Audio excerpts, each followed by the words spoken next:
Hello, everyone. Welcome back to the Time to Heal podcast. I'm Dr. Rani Samuel, clinical psychologist and author. And today I've titled our talk, A Child of Disappointment. Does that sound familiar? Does that resonate with you? Because many people go through this, in which they think that they have been born a disappointment or told that they are a disappointment. That's quite a strong word, because when you are disappointed, it means that you have failed in some way. So it's not meeting the standard, that you are a failure or failed in some way. So today's story is about my patient Zoe, and I want you to learn from her story and her journey.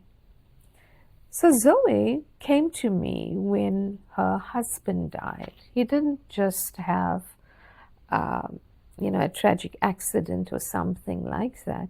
Her husband's name was Levi, and he decided to take his own life.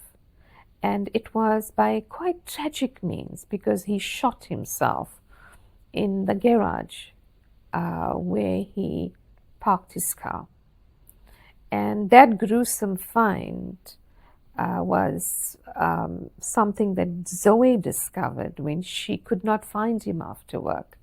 And she went to look in the garage, and there he was. And it was messy, as you can quite well imagine. And she came to me with this gravity of grief and death and confusion and lots of anger. And what followed is the most unusual reaction by her own family. That was her parents and her 3 older sisters, because they gave her a limited amount of support. And their grief meant that she started to feel that she was to blame. And they said things like that.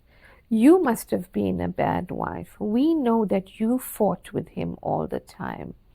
We know that you didn't support him, and that's why he killed himself. Sometimes it was said to her directly, at other times it was implied. But Zoe told me the inside story of their marriage. She knew all her husband's weaknesses.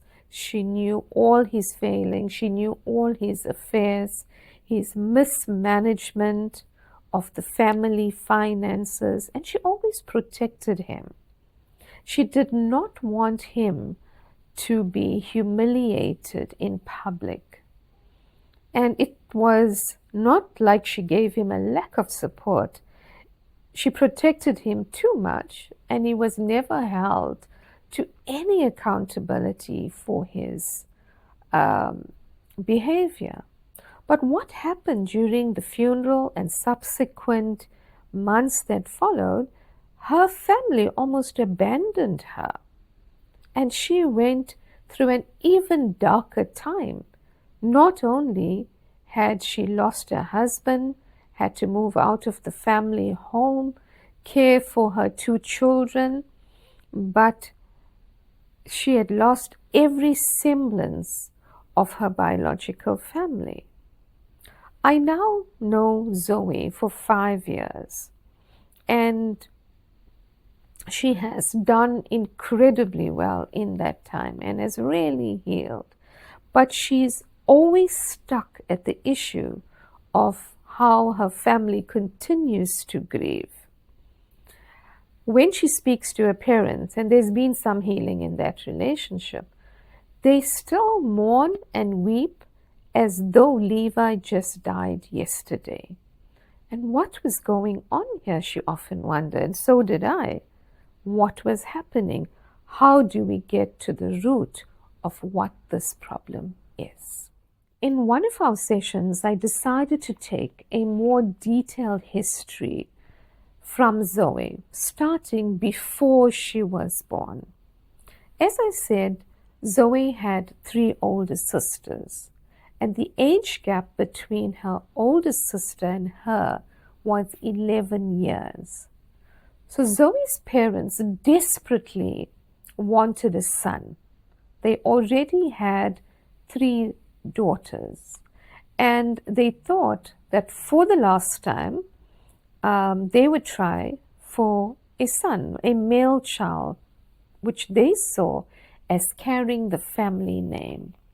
They came from a culture where a male child was more highly valued than a female child. As much as they would say, I love all my children, but in this case, they really wanted a son.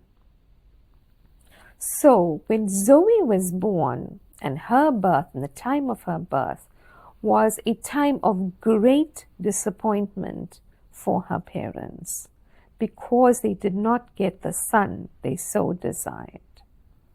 And this was obviously unknown to Zoe.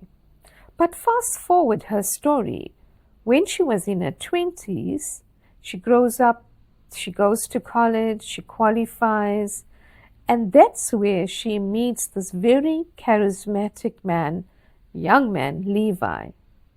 And they both worked together in the same work environment. Levi was very charming, well-educated, and the perfect man to bring home to her parents.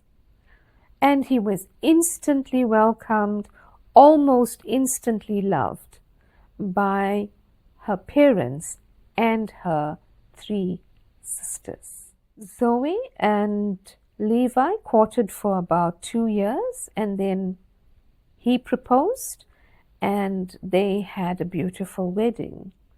And her family was incredibly supportive, because in some way their lifelong dream of having a son was fulfilled.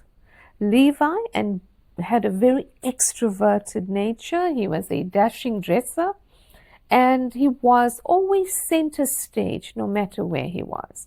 But he became center stage in Zoe's family, and she faded into the background, and she didn't mind it.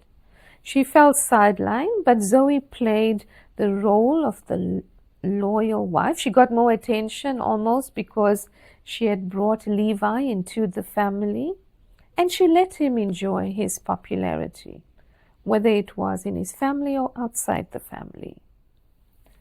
And what dawned on us in that session as we spoke is that when Levi died, her parents began to grieve as though they had lost a son. And they fixated all their pain on her and blamed Zoe for almost taking their son away. And they grieve that way currently. She said to me something interesting. She said 5 years later, his parents have come a long way in accepting the loss, but her parents don't even seem to have moved a single day. And she knows the blaming and disappointment, while no longer vocal, still happens in their glances, in their thoughts, and in the hidden things that they say. When we worked out that she was once again the child of disappointment who took away their so-called son, it put her entire life into perspective once again. So today, I am wondering about you and what your parents' thoughts and discussions were before you were born. Did they want a boy or a girl? Were you a welcome addition, or were you less than that? What about if you were adopted? Your parents would have known right from the outset that they would not be keeping you. So what were the thoughts and what were the feelings and what were the discussions? Because if you were adopted, there won't be much celebration. There would only be silence. So these are interesting things for you to know about your own life journey. Because just like Zoe, this theme is going to play itself out somewhere down the line. One of my patients who very honestly said to me recently in a session, she said to me, I did not want to have children. I did not want to be a mother. She said to me, I was terrified and I suffered with depression when I was pregnant. I really felt I couldn't do it. But she persisted. And she has raised 3 children now. And she would often say to me, I long for the day when I don't have to do it.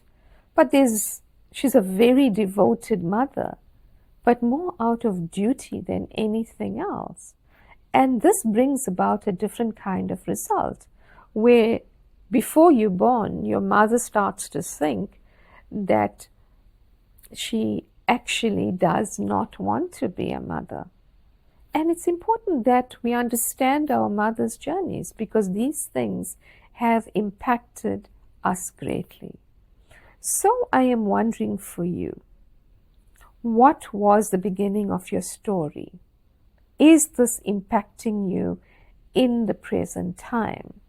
Because the discussions about you before you were born, unless resolved, could become a blockage in the decades to come. We will continue this discussion on early childhood, womb experience, and the impacts on the current day, and how healing might be enhanced. Thank you for listening. I will see you next time.